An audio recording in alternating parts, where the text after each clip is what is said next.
Hello दोस्तों, हिंदी भाई sovereign channel में आपका फिर से एक बार दिल से स्वागत है। हम लेके आए हैं हिंदी का प्रैक्टिस सेट जो आपको आगामी परीक्षाओं में बहुत ही महत्वपूर्ण साबित होने वाला है। तो चलिए दोस्तों, क्वेश्चनों को शुरू करते हैं। तो पहला क्वेश्चन है, किन अनुच्छेदों में राजभाषा का प्रावधान है? किस अनुच्छेद में है दोस्तों राजभाषा का प्रावधान? तो इसका सही आंसर दोस्तों क्या होगा? इसका सही आंसर ऑप्शन नंबर सी, 343 से 351। अगला प्रश्न,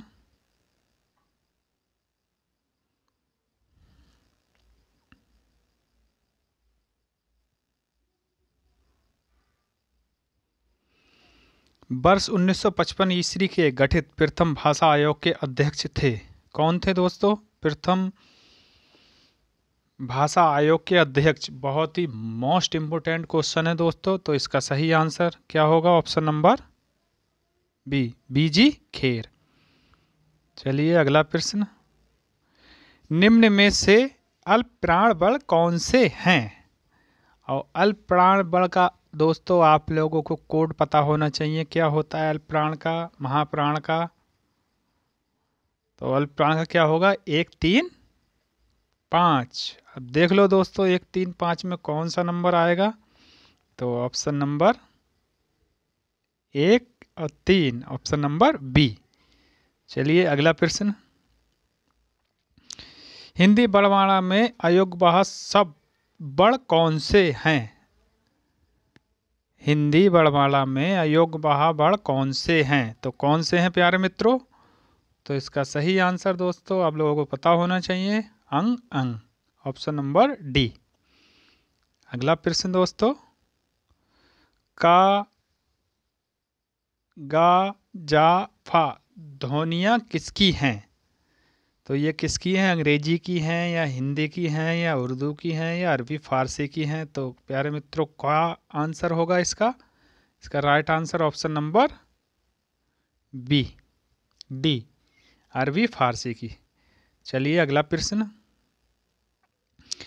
हिंदी में मूलतः वर्णों की संख्या कितनी मानी गई है दोस्तों? यह है, ये बताइए। ये तो आज की क्लास का बहुत ही सरल क्वेश्चन है दोस्तों। तो टोटल कितने वर्ण माने गए हैं दोस्तों? तो इसका सही आंसर आप लोगों को पता होना चाहिए। तो इसका सही आंसर होगा ऑप्शन नंबर सी, 22 यानी 52, 52। चलिए अगला प्रश्न, अघोष वर्ण कौन सी है?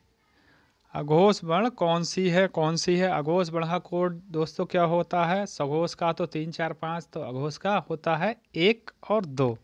अब 1, 2 पे कौन आता है दोस्तों? और साथ साथ साथ ये भी अघोषी वर्ण के उदाहरण होते हैं दोस्तों। तो इसका सही आंसर क्या होगा? ऑप्शन नंबर ए, सै। अगला प्रश्न दोस्तों, यार अलावा व्यंजनों को कहते हैं, यार अलावा व्यंजनों को क्या कहते हैं प्यारे मित्रों? तो इसका सही आंसर क्या होगा? इसका सही आंसर दोस्तों क्या होगा? तो इसका सही आंसर होगा, इन्हें कहते हैं अंतस्थ व्यंजन, ऑप्शन नंबर बी। चलिए अगला प्रश्न, प्रयत्न के आधार पर ला किस प्रकार की ध्वनि है? पार्श्व है, उच्छिप्त है या प्रकंपित है या संघर्षहीन है? तो कौन सी है दोस्तों? इसका सही आंसर होगा, तो ये है पार्श्व, ऑप्शन नंबर ए। बहुत ही इम्पोर्टेंट क्वेश्चन है दोस्तों इस क्लास का। चलिए अगला प्रश्न, महाप्राण ध्वनियाँ व्यंजन वर्ण में किससे संबंधित हैं? तो अभी मैंने बताया था दोस्तों महाप्राण ध्वनियों का कोड क्या होता है दोस्तों? तो महाप्राण का होता है 2 और 4। तो ऑप्शन नंबर क्या होगा दोस्तों? ऑप्शन नंबर दिखता ही होगा, ऑप्शन नंबर सी, 2, दूसरा और चौथा। चलिए अगला प्रश्न, छावड़ किसके योग से बना है दोस्तों? तो छावड़ ये भी एग्जाम में बहुत ही बार क्वेश्चन आया है दोस्तों। तो छावड़ किसके योग से बना है प्यारे मित्रों? तो इसका सही आंसर होगा ऑप्शन नंबर ए, आधा का प्लस सै, षटकोण वाला। ठीक है दोस्तों। चलिए अगला प्रश्न। हिंदी की स्पर्श घोष महाप्राण ओष्ठ व्यंजन ध्वनि है, ये बताइए दोस्तों। बहुत ही मोस्ट इम्पोर्टेंट क्वेश्चन है। हिंदी की स्पर्श घोष महाप्राण ओष्ठ ध्वनि कौन सी है दोस्तों? तो ये है, इसका सही आंसर होगा दोस्तों प्यारे मित्रों, क्या होगा? तो इसका सही आंसर होगा ऑप्शन नंबर सी, थ। चलिए अगला प्रश्न। हिंदी की सा ध्वनि है, तो सा ध्वनि है कैसी ध्वनि है दोस्तों? तो इसका सही आंसर होगा ऑप्शन नंबर बी, तालव्य। चलिए दोस्तों अगला प्रश्न,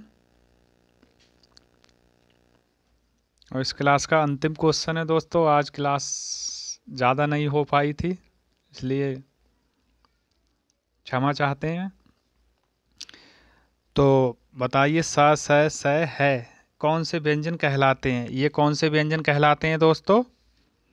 तो ये प्रकम्पी व्यंजन कहलाते हैं, स्पर्श व्यंजन कहलाते हैं, या स्पर्श व्यंजन कहलाते हैं, या ऊष्म संघर्षी व्यंजन कहलाते हैं। तो इसका सही आंसर दोस्तों क्या होगा? तो इसका सही आंसर होगा ऑप्शन नंबर डी, ऊष्म संघर्षी व्यंजन। दोस्तों मिलते हैं फिर अगली क्लास में, तब तक के लिए धन्यवाद।